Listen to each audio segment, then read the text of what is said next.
Madhan news நேயர்களுக்கு வணக்கம். நான் பத்மாவதி. தலைப்புச் செய்திகளை பார்க்கலாம். மத்திய அரசின் தேசிய கல்விக் கொள்கை என்பது தமிழ்நாட்டுக்கும் தமிழுக்கும் வேட்டு வைக்கும் கொள்கை. 10,000 கோடி ரூபாய் கொடுத்தாலும் கையெழுத்திட மாட்டேன் என முதலமைச்சர் ஸ்டாலின் திட்டவட்டம். கடலூரில் பள்ளிக் கல்வித்துறை சார்பில் நடைபெற்ற பெற்றோர்களை கொண்டாடுவோம் விழா. அப்பா என்ற செயலி மற்றும் விழா மலரை வெளியிட்டார் முதலமைச்சர் மு.க. ஸ்டாலின். மும்மொழி கொள்கை மூலம் ஹிந்தியை மறைமுகமாக மத்திய அரசு திணிக்க முயற்சிக்கிறது. திருச்சி நாடாளுமன்ற உறுப்பினர் துரை வைகோ குற்றச்சாட்டு. பெண்களை பாதுகாப்பதில் தமிழக அரசு படுதோல்வி அடைந்துவிட்டதாக பாமக தலைவர் அன்புமணி குற்றச்சாட்டு. பெண்களுக்கு ஆபத்தான சூழல் நிலவுவதை போக்க வேண்டும் என வலியுறுத்தல்.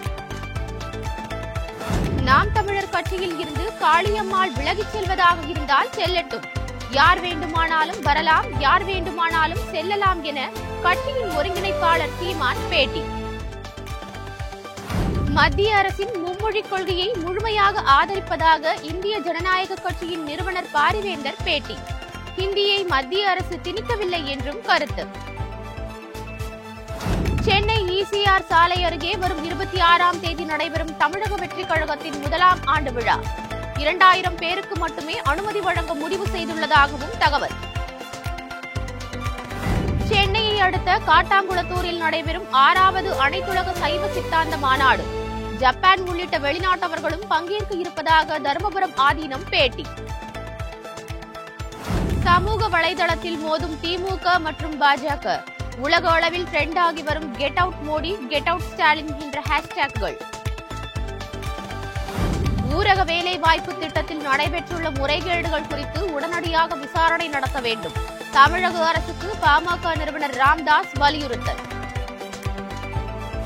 மெரினா கடற்கரைக்கு வரும் பொதுமக்கள் மாநகராட்சியுடன் இணைந்து கடற்கரையை தூய்மையாக வைக்க வேண்டும். சென்னை மாநகராட்சி மேயர் பிரியா வேண்டுகோள்.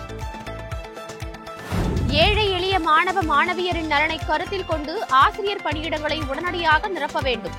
தமிழக அரசுக்கு முன்னாள் முதலமைச்சர் ஓ பன்னீர்செல்வம் வலியுறுத்தல். தூத்துக்குடியில் படகு மூலம் இலங்கைக்கு கடத்த இருந்த 60 லட்சம் மதிப்பிலான வலி நிவாரணி மாத்திரைகள் மற்றும் படகு பறிமுதல். 2 பேரை கைது செய்து கியூ பிரிவு போலீசார் விசாரணை. திருச்செந்தூர் அருகே குலசேகரன்பட்டினம் பகுதியில் விண்வெளி பூங்கா அமைக்க நிலம் எடுப்பதற்கு எதிர்ப்பு. உடன்குடியில் 500க்கும் மேற்பட்ட விவசாயிகள், கிராம மக்கள் உண்ணாவிரத போராட்டம். தர்மபுரி பேருந்து நிலையத்தில் பொதுமக்கள் மற்றும் காவலர்களிடம் வம்பு இழுத்த இளம் பெண்கள். முகம் சுழிக்க வைக்கும் வகையில் அநாகரிகமாக செயல்பட்டதால் பரபரப்பு.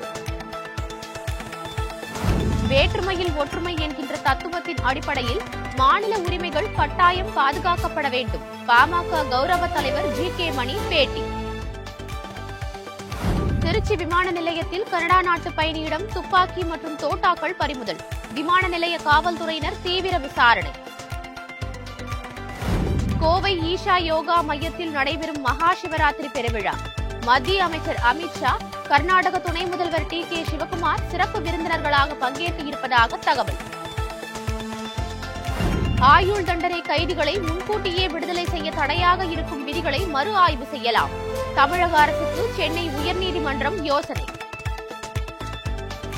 புதுக்கோட்டையில் விறுவிறுப்பாக நடைபெற்ற மாட்டுவண்டி பந்தயம்.